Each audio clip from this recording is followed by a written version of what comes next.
दोस्तों welcome to my channel avengers of SSC math. तो आज ये बहुत इंपॉर्टेंट वीडियो होने वाला है क्योंकि आज मैं बात करने वाला हूँ चेन्नई के बारे में। तो जैसा मैंने प्रीवियस वीडियोस में मुंबई के बारे में बताया था और चेन्नई के बारे में बताया था, मतलब अगर आपकी पोस्टिंग चेन्नई मुंबई या दिल्ली होती है तो आपको रूम कहाँ मिलेगा, आपको आपका ट्रांसपोर्टेशन कैसा होगा, आपको फूड वहाँ का कैसा लगेगा, वहाँ कल्चर, ये सारी बातों के बाद में डिस्कस, मतलब क्या क्या ये आपको किस किस एक्सपेंसेस को बियर करना पड़ेगा, ये सारी बातें बताए थे मैंने। आज हम लोग बात करेंगे चेन्नई के बारे में, जो कि बहुत एक प्राइम लोकेशन रहा है हमेशा एसएससी के लिए, क्योंकि जितने मुंबई में सीट होते हैं उतने ही चेन्नई में भी सीट होते हैं, और ये सीट के मामले में ये दोनों जगह बहुत ज़्यादा सीट बियर करते हैं, क्योंकि देखा जाए तो जब भी वैकेंसी आता है, जैसे अभी मैं बात करूँ प्रिवेंटिव ऑफिसर का, तो 444 वैकेंसी अगर मुंबई में है तो 303 वैकेंसी चेन्नई में भी है। और चेन्नई चूँकि साउथ में पड़ता है तो नॉर्थ वाले उधर जाना थोड़ा-सा नहीं समझते हैं, क्योंकि बहुत सारा तकलीफ होता है, लैंग्वेज इश्यू या वगैरह-वगैरह जो भी है। लेकिन जॉब है, छोड़ तो नहीं सकते। अगर मेरी रैंकिंग उतनी बढ़िया नहीं हुई जिससे मुझे नॉर्थ नहीं मिल पाए या प्राइम लोकेशन नहीं मिल पाए जो हम चाहते हैं, अगर चेन्नई मिले तो हम वहाँ क्या करेंगे, क्या नहीं करेंगे, किस तरह से रहेंगे, कहाँ रूम मिलेगा, transportation, security, food, culture, habit, सब चीज़ का बात करेंगे आज। तो चलिए वीडियो को स्टार्ट करते हैं। जैसा कि मैंने 2 प्रीवियस वीडियो में भी बताया, आप प्लीज़ जाके वो देख लीजिएगा अगर आप दिल्ली या मुंबई ऑप्ट करना चाहते हो तो। और ये तीसरा वीडियो तो आप देखो ही पूरा, क्योंकि इसमें छोटी-छोटी इतनी सारी बातें हैं कि मैंने बहुत मुश्किल से गैदर किया, मैं खुद गैदर किया हूँ बहुत मुश्किल से। मैं तो चेन्नई मतलब उतना ज़्यादा, बहुत ज़्यादा तो डीपली नहीं जानता, लेकिन फिर भी मैंने इन्फॉर्मेशन जो है बहुत लोगों से संपर्क करके गैदर किया। तो चलिए बात करते हैं। तो कभी भी मैं बात करता हूँ तो सबसे पहले वहाँ का ट्रांसपोर्टेशन के बारे में बहुत इंपॉर्टेंट होता है जानना, क्योंकि जब भी आप ऑफिस जाते हो तो सबसे इंपॉर्टेंट होता है। मैं मुंबई में जो कि प्रॉब्लम है कि आपको 2 घंटा सफ़र करना ही पड़ता है, 1 घंटा, डेढ़ घंटा, कम से कम मिनिमम 1 घंटा, और 2 घंटा या अढ़ाई घंटा मैक्सिमम कुछ भी हो सकता है, उतना आपको ट्रैवल करना पड़ता है। तो अगर मैं चेन्नई का बात करूँ, तो चेन्नई में देखिए ट्रैवलिंग का कोई ज़्यादा इश्यू है नहीं। सबसे पहले मैं मेट्रो का बात करूँ, तो मेट्रो फ्रीक्वेंट है। अगर मैं ब्लू लाइन का और ग्रीन लाइन का बात करूँ तो वो नॉर्थ से पूरे साउथ चेन्नई को जोड़ती है, फ्रीक्वेंसी बहुत अच्छी है, 5-5 मिनट पे मेट्रो है। पोर्ट के पास जो आपको मेट्रो मिलेगा, हाई कोर्ट मेट्रो स्टेशन मिलेगा चेन्नई पोर्ट के पास, लेकिन एकदम पोर्ट के पास नहीं है, 2 किलोमीटर के डिस्टेंस पे है। तो ऐसा नहीं है कि दिल्ली में जितना फ्रीक्वेंसी है, मतलब हर आधे-आधे किलोमीटर पे मेट्रो का स्टेशन मिलेगा, वैसा तो नहीं है। लेकिन हाँ, इतना है कि मतलब हर 2-3 किलोमीटर पे मेट्रो स्टेशन कहीं न कहीं आपको मिल जाएगा, और सारे लाइन एक-दूसरे से कनेक्टेड हैं, तो उसका भी कोई टेंशन नहीं है। मेट्रो का वहाँ ऐप भी चलता है, जैसे दिल्ली मेट्रो का डीएमआरसी है, वैसे चेन्नई मेट्रो करके एक ऐप है, तो आप ऐप का भी सहारा ले सकते हैं। वहाँ पे एक और सुविधा है जो कि दिल्ली में बहुत कम देखने को मिलता है, वो है local trains. Local trains Chennai में बहुत अच्छी है, उसकी फ्रीक्वेंसी हर 5 मिनट पे है। और अगर लोकल लाइन का बात करूँ तो वो चेन्नई बीच से कामरम करके एक जगह है। दोस्तों यहाँ पे मैं सबसे पहले बता दूँ कि आपको नाम जो है प्लेसेस के अजीबो-गरीब मिलेंगे, क्योंकि साउथ इंडिया में नाम जो है हमारे जैसे नहीं होते हैं, तो थोड़ा-सा वर्डिंग्स पे ध्यान दीजिएगा, ठीक है? और ध्यान से वीडियो को देखिएगा, हो सके तो आप रिवाइंड करके भी देख सकते हैं। तो जो चेन्नई बीच है, चेन्नई बीच से लेके कामरन तक जाता है, जो लोकल, वो एयरपोर्ट को टच करते हुए जाता है, तो एक मेन लोकल ट्रेन हो जाती है जो कि बहुत सारे इलाकों से टच करके जाती है। इनफैक्ट मुंबई सेंट्रल एयरपोर्ट ये सब होते जाती है। तो आप अगर लोकल ट्रेन ऑप्ट करना चाहते हो तो उसकी भी फ्रीक्वेंसी बहुत अच्छी है और उसका फेयर बहुत ही कम है, बहुत कम, मतलब अगर देखें हम तो अगर 30-40 किलोमीटर पे ट्रैवल कर रहे हैं तो यू हैव टू पे ओनली 10 टू 15 रुपीज़ ओनली, और अगर पास बना लेते हैं तो वेल एंड गुड।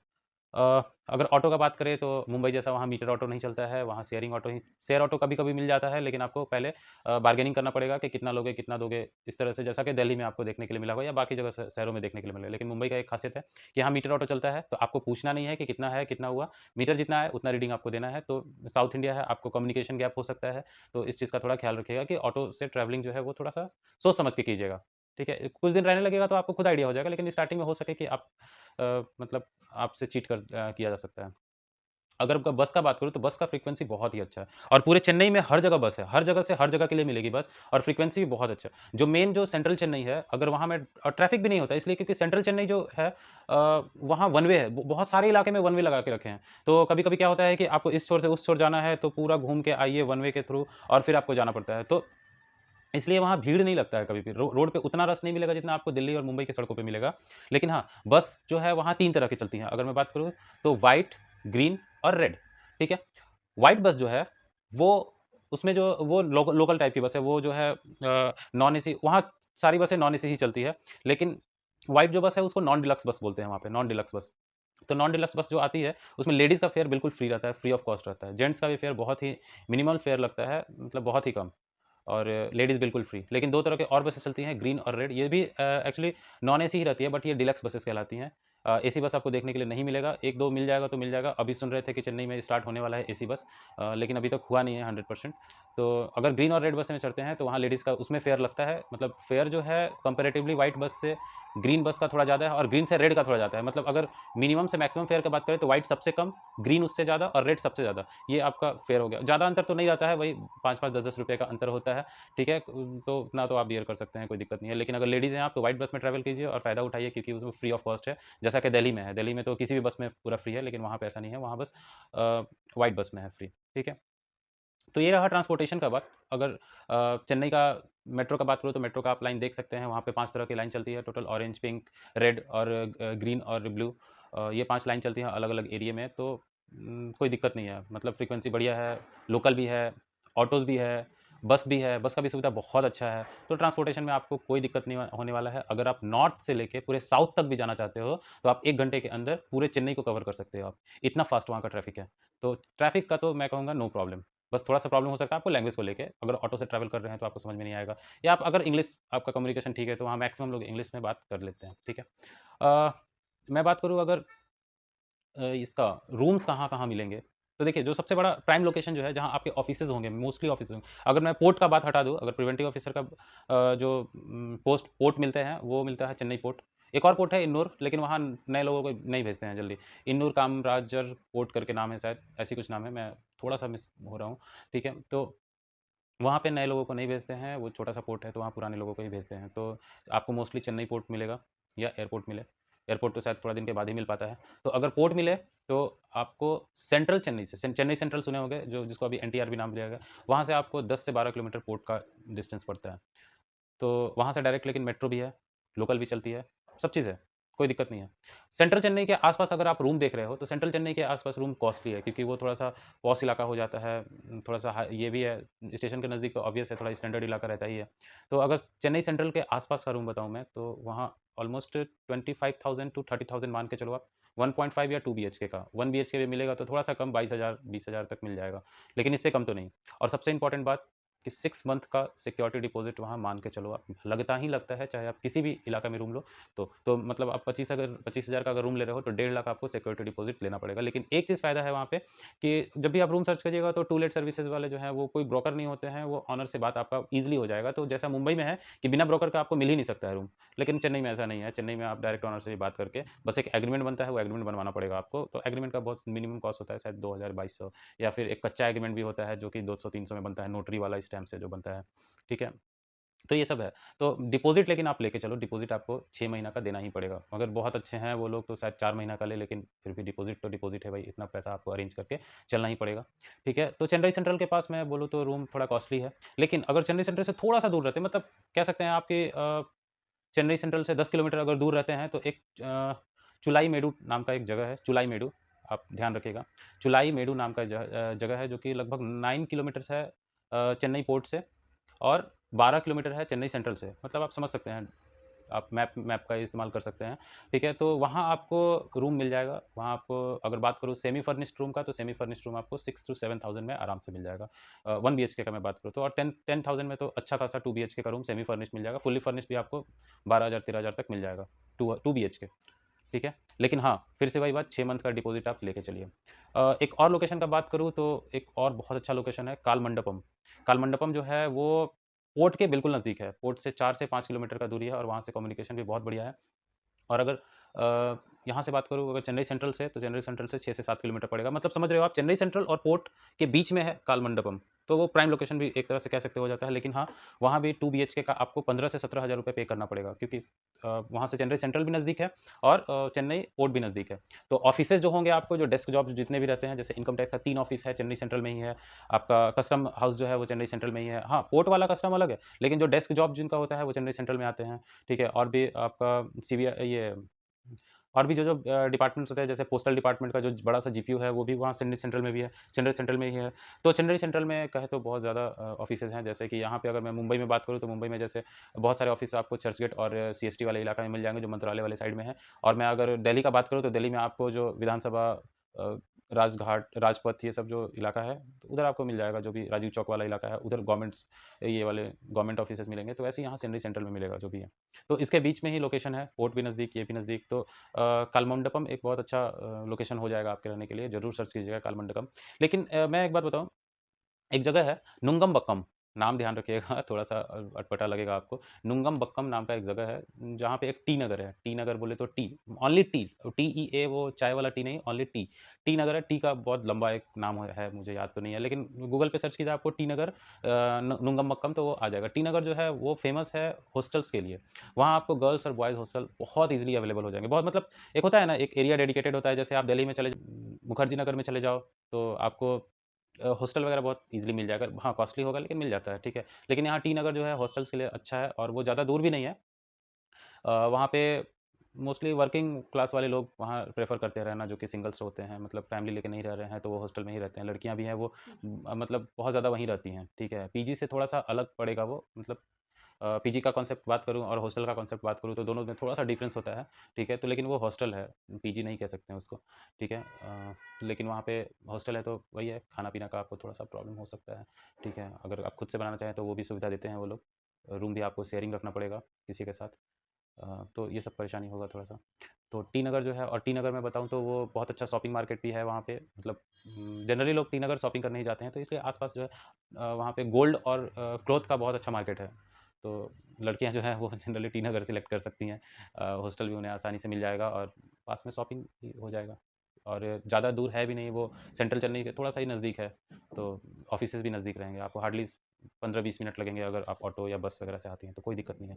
तो ये तो रहा रूम का बात, मैं 4-5 लोकेशन बताया, और वो ये प्राइम लोकेशन है, और बाकी भी बहुत सारे लोकेशन हैं, लेकिन जो मोस्टली आपको रूम मिलेगा इस इलाके मिलेगा, क्योंकि इस इलाके में मैं इसलिए प्रेफ़र करूँगा कि ये इलाके जो मैंने बताया, ये इलाके में आपको लैंग्वेज का थोड़ा-सा कम दिक्कत होगा। मतलब ऐसा नहीं कहूँगा कि दिक्कत नहीं होगा, लेकिन थोड़ा कम परेशानी होगी, क्योंकि यहाँ पे जो लोग मिलेंगे थोड़े से हिंदी अगर समझ पाते हैं, वो लोग बोल भी पाते हैं, और इंग्लिश तो उनका बढ़िया है, इंग्लिश बोल पाते हैं। लेकिन अगर आप दूर लेना चाहते हो, कुछ ज़्यादा ही दूर चले जाते हो, जैसे चुलाई-मेडू से आगे बहुत इलाके हैं, मतलब तो वहाँ पे आपको लैंग्वेज का बहुत प्रॉब्लम होगा, क्योंकि वो पहले एक, क्या कहूँ कि एक गाँव टाइप का था, वो धीरे-धीरे चेन्नई जैसे-जैसे एक्सपेंड हुआ, तो वो भी एक्सपेंड हो गया। तो वहाँ के लोकल्स जो हैं अभी भी बहुत अच्छे से हिंदी भी नहीं बोल पाते हैं, और इंग्लिश भी नहीं, मतलब उतना कम्युनिकेशन उनका नहीं रहता है, तो वहाँ पे आपको बहुत दिक्कत होगा।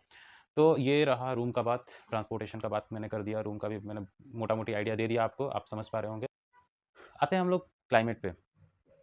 क्लाइमेट, क्योंकि बहुत इंपॉर्टेंट होता है किसी भी जगह मतलब किसी भी जगह पे सर्वाइव करने के लिए, क्योंकि किसी को गर्मी से एलर्जी है, किसी को ये से एलर्जी है, मतलब, लेकिन आपको वहाँ पे मैं बता दूँ, थोड़ा-सा आपको परेशानी होगा। परेशानी क्या होगा कि क्लाइमेट जो है वहाँ का थोड़ा उल्टा है। उल्टा कहने का मतलब, अगर मैं बात करूँ बारिश का, तो बारिश यहाँ हमारे यहाँ कब आता है, जून, जुलाई, अगस्त तक बारिश जनरली रहता है, लेकिन वहाँ बारिश का मैं बात करूँ, तो रेनी सीज़न वहाँ नवंबर से दिसंबर में होता है। ठीक है? क्या अगर मैं बात करूँ, तो मोस्टली जो है अप्रैल से लेके सितंबर अक्टूबर तक हॉट सीज़न ही रहता है, हॉट क्लाइमेट रहता है। मतलब ऐसा नहीं है कि बहुत ज़्यादा गर्मी रहेगा, लेकिन ठंडी नहीं लगेगी आपको। लेकिन हाँ, ठंडी थोड़ी-सी बारिश के सीज़न में हल्का-हल्का ठंडा लगता है, बस बस बहुत हल्का, मतलब अगर नॉर्थ इंडिया के हैं, आपको स्वेटर पहनने की ज़रूरत नहीं है। क्लाइमेट जो होगा अप्रैल से लेके नवंबर तक, वो आपका थोड़ा चिपचिपा होगा, मॉइस्चर ज़्यादा होगा हवा में, तो स्वेटिंग वगैरह ज़्यादा होता है, तो वो सब का केयर रखिएगा आप ज़रूर। विंटर सीज़न बिल्कुल नहीं होता है, तो ये तो रहा क्लाइमेट का बात। ऐसे भी क्लाइमेट कोई ख़ास मैटर नहीं करता है, मतलब मैटर तो करता है, लेकिन कुछ ज़्यादा अटपटा नहीं है, ठीक है, नॉर्मल है। मुंबई में अगर आप रहे हैं, तो इसी के जैसा है। मुंबई में भी गर्मी नहीं पड़ती है, ठंडी भी नहीं होती है, लेकिन बरसात बहुत ज़्यादा होती है। तो यहाँ बरसात जून-जुलाई में होती है, वहाँ लेकिन बरसात नवंबर-दिसंबर में होती है, यही थोड़ा-सा अंतर है। लेकिन दिल्ली का क्लाइमेट तो गर्मी भी बहुत ज़्यादा, ठंडी भी बहुत ज़्यादा, लेकिन वहाँ ऐसा नहीं है, वहाँ गर्मी भी ज़्यादा नहीं, ठंडी भी ज़्यादा नहीं। मैं पॉल्यूशन का बात करूँ, अगर पॉल्यूशन के लिहाज से देखूँ चेन्नई को, तो पॉल्यूशन बिल्कुल फ्री है, बहुत ज़्यादा प्लांटिंग किया हुआ है हर इलाके में, तो पॉल्यूशन तो आप भूल जाओ। ठीक है, कि आपको रोड भी इतने साफ-साफ दिखेंगे आपको, क्लीनलीनेस वहाँ का बिल्कुल मेंटेन है एकदम। क्योंकि वहाँ के कल्चर में थोड़ा क्लीनलीनेस को लोग बहुत ज़्यादा मान्यता देते हैं, तो लोग भी थोड़ा-सा सहयोग करते हैं, क्योंकि वहाँ के लोकल्स जो भी मिलेंगे, वो आपको रोड पे कचरा फेंकते हैं, या फिर मतलब जो भी प्रॉपर चीज़ है वो डस्टबिन में डालते हुए दिखेंगे। एक होता है ना, एक क्या कहते हैं उसको, सिविक सेंस जो है वो उनका बहुत मतलब बढ़िया है, ठीक है। तो पॉल्यूशन के हिसाब से बहुत अच्छा शहर है, पॉल्यूशन नहीं है वहाँ पे, वाटर का भी कोई इश्यू नहीं है, लेकिन मैं थोड़ा-सा सुना था चुलाई मेरू की तरफ कि गर्मी के दिनों में कुछ-कुछ इलाकों में, बहुत कम इलाकों में पानी का थोड़ा-सा समस्या होता है, थोड़ा-सा। मतलब इनफैक्ट जो 2 टाइम पानी आता है, वो 1 टाइम आता होगा, तो आपको थोड़ा-सा स्टोर रखना पड़ेगा, ठीक है? सिक्योरिटी के लिहाज से बात करूँ तो कहते हैं ना, चेन्नई जो है वो इतना इतना ज़्यादा अच्छा शहर है सिक्योरिटी के लिहाज से कि लड़कियाँ जो है वहाँ 24/7 घूम सकती हैं बिना बेफ़िक्र होके एकदम। क्योंकि कोई डर नहीं है वहाँ पे। अगर आप जाते हैं मेट्रो में भी रात के, क्योंकि मेट्रो मैं बता दूँ कि मेट्रो जो है वो रात के 11:30 बजे तक लास्ट ऑपरेट करती है। लेकिन संडे के दिन वो 10 बजे तक ही रहती है, तो इस बात का आप ख़ास ख़्याल रखिएगा, नहीं तो फिर आपको ऑटो वगैरह करके आना पड़ेगा। बस भी जो है वो 11 बजे के बाद बंद हो जाती है। मतलब कोई-कोई लॉन्ग डिस्टेंस के रूट में चलती है, लेकिन मोस्टली बंद हो जाती है। लोकल्स भी बंद हो जाती है, तो आपको फिर ऑटो या फिर ये सब कुछ कैब वगैरह करके आना पड़ेगा घर पे। तो 11:30 बजे के लास्ट मेट्रो में भी आप जाएँगे अगर, तो 50% लड़कियाँ ही मिलेंगी आपको। ठीक है? तो सिक्योरिटी के लिहाज से बहुत अच्छा है, ऐसा कोई दिक्कत नहीं है। तो लड़कियाँ भी हैं तो आप सेफ़ हो चेन्नई में, ठीक है? लड़के भी सेफ़ हैं, मतलब ज़्यादा वहाँ चोरी वगैरह का ये नहीं होता है कि ऐसा नहीं है कि बहुत पिक पॉकेटर्स वहाँ कम मिलेंगे थोड़ा-सा, तो कोई दिक्कत नहीं है वहाँ पे, ठीक है? रोड्स का बात करूँ तो रोड्स में तो कोई रश नहीं होता है, मैंने जैसा कि पहले ही बताया। रोड्स तो बहुत क्लीन मिलेंगे आपको, जहाँ भी भीड़ दिखेगा आपको वहाँ वन वे हो जाएगा। हाँ, लैंग्वेज एक आपका बहुत बड़ा प्रॉब्लम होने वाला है, लेकिन मैं बात करूँ अगर लैंग्वेज की, तो आपको हिंदी स्पीकिंग लोग 4 से 5% मिलेंगे बस, और वो भी वही जो नॉर्थ इंडियंस गए हैं वहाँ पे। जैसे कि आप लोग मान लो कि नॉर्थ इंडिया में 10-12 बंदे जॉइन करते हो वहाँ पे, 10-20 लड़कियाँ जॉइन करती हैं, तो वही आपस में आप लोग बात करोगे, या पहले से जॉइन होंगे वो। लेकिन वहाँ लोकल जो हैं वो थोड़ा-सा लैंग्वेज में थोड़ा-सा प्रॉब्लम होता है। मतलब कम्युनिकेशन ढंग से नहीं हो पाता। लेकिन हाँ, ऑफ़िसेज़ वगैरह में इंग्लिश लोग अच्छे से समझते हैं। बसेज़ वगैरह में भी कंडक्टर को उतना थोड़ा-सा पता होता है कि इंग्लिश में कैसे बात करनी है थोड़ी-थोड़ी। बट बहुत फ्लुएंट तो नहीं होता है, लेकिन हाँ, ठीक है, क्योंकि आराम से कम्युनिकेशन हो जाए वो। थोड़ा-सा जगह पे दिक्कत होगा, जैसे आप कहीं घूमने जाते हो और थोड़ा-सा गाँव टाइप के इलाके में जाते हो, तो वहाँ आपको लैंग्वेज का बहुत प्रॉब्लम होने वाला है, ठीक है? लेकिन आपको इंग्लिश आती है, तो मुझे नहीं लगता बहुत ज़्यादा प्रॉब्लम होगा, और ऐसे भी एसएससी के थ्रू जा रहे हैं, तो आप इंग्लिश तो बहुत नॉर्मल सा है आपके लिए। मतलब उतना तो बोल ही सकते हैं और समझ भी सकते हैं, तो कोई लैंग्वेज का बहुत बड़ा इश्यू तो नहीं, लेकिन हाँ, इश्यू तो होगा, क्योंकि आपको सबसे बड़ी बात है चेन्नई में, अगर आप मेड ढूँढते हो, मतलब आप खुद से खाना नहीं बना पाते हो, तो या भूल जाओ आप। बाहर खाना भूल जाओ आप, क्योंकि बाहर खाना, अगर आपको रोटी पसंद है, तो रोटी वहाँ मिलेगा नहीं। बहुत मुश्किल से मिलेगा, वो भी मिलेगा तो 1 रोटी 20 का, 25 का, इस तरह से मिलेगा। क्योंकि वहाँ स्टेपल फूड जो है वो राइस है। राइस, इडली, डोसा, यही सब जो साउथ इंडियन फूड है, यही सब मिलते रहेगा आपको। तो या तो वही सब खाते रहो, या तो खुद से बनाना सीख लो। क्योंकि खुद से ही आपको थोड़ा-सा बनाना पड़ेगा, क्योंकि खुद से नहीं बनाइएगा तो वहाँ के मेड आपको जल्दी मिलेगी नहीं, मिलेंगी भी तो उनका जो टेस्ट है वो खट्टापन वाला टेस्ट, जो साउथ इंडियन टेस्ट है, उसी टेस्ट में बनाएँगे, तो फिर आपको थोड़ा-सा मेबी उनका खाना अच्छा नहीं लगे, या आपको थोड़ा-सा मैनेज करना पड़ेगा। मतलब बाई चांस अगर मिल गई तो ठीक है, नहीं मिली तो आप हॉस्टल वगैरह जुगाड़ कर सकते हो आप, जहाँ पे मेस वगैरह चलता है। ऐसा नहीं है, नॉर्थ इंडियन होटल्स भी हैं वहाँ पे, बट थोड़ा-सा आपको आर-एन-डी करना पड़ेगा अपने इलाके में, जिस इलाके में रूम ले रहे हैं वहाँ पे नॉर्थ इंडियंस, जहाँ पे थाली वगैरह जो हम लोग प्रेफ़र करते हैं, जिसमें रोटी, चावल, दाल, सब्ज़ी वगैरह सब चीज़ रहे। तो ये सब आपको थोड़ा-सा आर-एन-डी करके निकालना पड़ेगा, वैसे-वैसे रेस्टोरेंट। ऐसे आपको जो उडुपी होटल है, उडुपी होटल का जो एक बहुत बड़ा ये है ना, जो कि साउथ में पूरा कवर किए हुए है, वहाँ पे आपको नॉर्मल खाना मिल जाता है, जैसा कि मैंने सुना है। वो एक बहुत बड़ा फाउंडेशन है, तो वो लोग करते हैं। अगर मैं लोगों का बात करूँ तो लोग वहाँ बहुत कोऑपरेटिव हैं।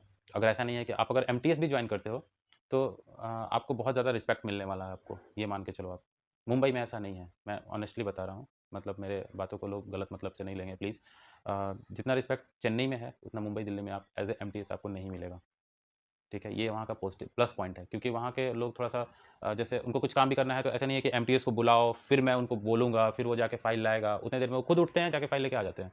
क्योंकि वो लोग बहुत वर्कहॉलिक होते हैं, और वो लोग टाइम किसी भी चीज़ में बर्बाद नहीं करना चाहते। अगर मैं साउथ इंडियंस की बात करूँ तो प्रॉपर, ठीक है? तो वो लोग किसी भी चीज़ में टाइम बर्बाद नहीं करना चाहते हैं, और हेल्पफुल भी होते हैं, केयरफुल भी होते हैं। अगर आपको मतलब तबीयत ख़राब है, तो छुट्टी-वुट्टी का कोई बड़ा इश्यू नहीं होगा। हाँ, लेकिन अब क्या बताएँ, आपके साथ आपके ऑफ़िसर के साथ आपका कैसा कोऑर्डिनेशन बनता है, सब उस पे डिपेंड करता है। लेकिन जहाँ तक मेरा एक्सपीरियंस है, लोग वहाँ के बहुत कोऑपरेटिव हैं, रिस्पेक्ट करते हैं सभी चीज़ों को, ठीक है। फूड्स का बात करूँ तो भाई, फूड्स तो मैं बता दिया, अगर आप रोटी के शौकीन हो तो आपको थोड़ा प्रॉब्लम होने वाला है, थोड़ा-सा रिसर्च करना पड़ेगा आपको, या अभी कुछ टाइमिंग है तो आप थोड़ा-सा मम्मी से सीख लो खाना बनाना, कि चावल में कैसे-कैसे बनाते हैं चावल, और सब्ज़ी वगैरह में क्या-क्या डाला जाता है, नमक कितना, चा हल्दी कितना, ये सब सीख लो आप, फ़ायदा होगा आपको। नहीं तो कितना दिन दूसरे का खाते रहोगे। कभी-कभी मन करता है तो कुछ स्पेशल चीज़ सीख लो, जैसे फ्राइड राइस सीख लो, कभी बनाने का मन किया तो, कभी कुछ आलू स्टफ़ वाले जो पराठे आते हैं वो सीख लो, कि कभी मन किया सैटरडे संडे घर पे हो तो वो बना सको कम से कम, ताकि वो टेस्ट भी बरकरार रहे। ये नहीं कि बस इडली इडली डोसा वगैरह खाते रहो, क्योंकि मेबी बॉडी उससे एडजस्ट नहीं करे, क्योंकि नॉर्थ इंडियंस में हम लोग का जो खाने का डाइट होता है, अचानक चेंज हो सके बॉडी जो है वो रजिस्ट नहीं कर पाए, और तबीयत आपका खराब हो सकता है। तो ये सब चीज़ का ख्याल रखना आप। पानी जो है वहाँ पे, मतलब पहले जाना तो फिर आरओ वगैरह लगा ही लेना, क्योंकि वहाँ का पानी का थोड़ा-सा आपको टेस्ट जो है मीठा टाइप का लगेगा। ठीक है? तो आपको हो सके कि आप पसंद नहीं करो वहाँ का पानी, क्योंकि हर जगह का पानी का टेस्ट अलग होता है। तो आप इस चीज़ का ख्याल रखना। तो ये रहा चेन्नई का बात, ये सारी बातें मैंने बताई चेन्नई के बारे में। और भी कुछ आपको ज़रूरत होगा तो आप कमेंट ज़रूर कीजिएगा कि किस चीज़ के बारे में जानकारी लेना चाहते हैं आप, और भी कोई शहर, जैसे कि अभी मेरे एक व्यूअर ने बोला था, रिया नाम है, तो सब्सक्राइबर है मेरी, तो उन्होंने कलकत्ता के बारे में बोला था बनाने के लिए वीडियो, तो मैं कलकत्ता भी मैं देखता हूँ। नेक्स्ट टू नेक्स्ट डे मैं लाता हूँ कलकत्ता के बारे में भी। जितना ज़्यादा लाइक कर सकते हैं उतना ज़्यादा लाइक कीजिए, क्योंकि इन्फॉर्मेशन गैदर करने में मुझे काफ़ी समय लगा और काफ़ी मेहनत करना पड़ा है। बहुत सारा रिसर्च किया है मैंने। इनफैक्ट मैं अगर पेपर दिखाऊँ तो आपको, मैं 3 दिन से लगातार रिसर्च ही कर रहा हूँ कि बेस्ट चीज़ मैं क्या बोल सकूँ, क्योंकि रूम्स जो है सब जगह अवेलेबल है, सारे जगह, लेकिन ऑफिसेज़ कहाँ हैं, रूम्स कैसे मिलेंगे, कहाँ मतलब रूम्स ईज़िली मिल जाते हैं, कहाँ जो है बैचलर्स रूम प्रोवाइड किया जाता है, सबसे वहाँ बात करना, बहुत लोगों से मैंने बात किया है। मैं थैंक्स करना चाहूँगा, मेरी एक कज़न है प्रियंका, उनको मैं थैंक्स करना चाहूँगा, क्योंकि वो वहाँ पे इनकम टैक्स में ही है, तो वो सेंट्रल चेन्नई में ही अभी हॉस्टल में ही रहती है, तो उसने मेरी काफ़ी मदद की है सब चीज़ करने में। तो थैंक यू, सब्सक्राइब कीजिएगा चैनल को प्लीज़। और एक बात और, अगर आप आरा के हैं तो आरा या आरा के आसपास हैं, जो कि बिहार में एक लोकेलिटी है, क्योंकि मैं वहीं से हूँ, तो ये उन व्यूवर्स के लिए है बस, बाकी लोग स्किप कर सकते हैं वीडियो। अगर आप वहाँ के हैं तो आप अगर एसएससी वगैरह का प्रिपरेशन कर रहे हैं तो आप एक बार, मैं रिकमेंड करूँगा आपको कि आप वन स्टेप ज़रूर जाके विजिट कीजिए।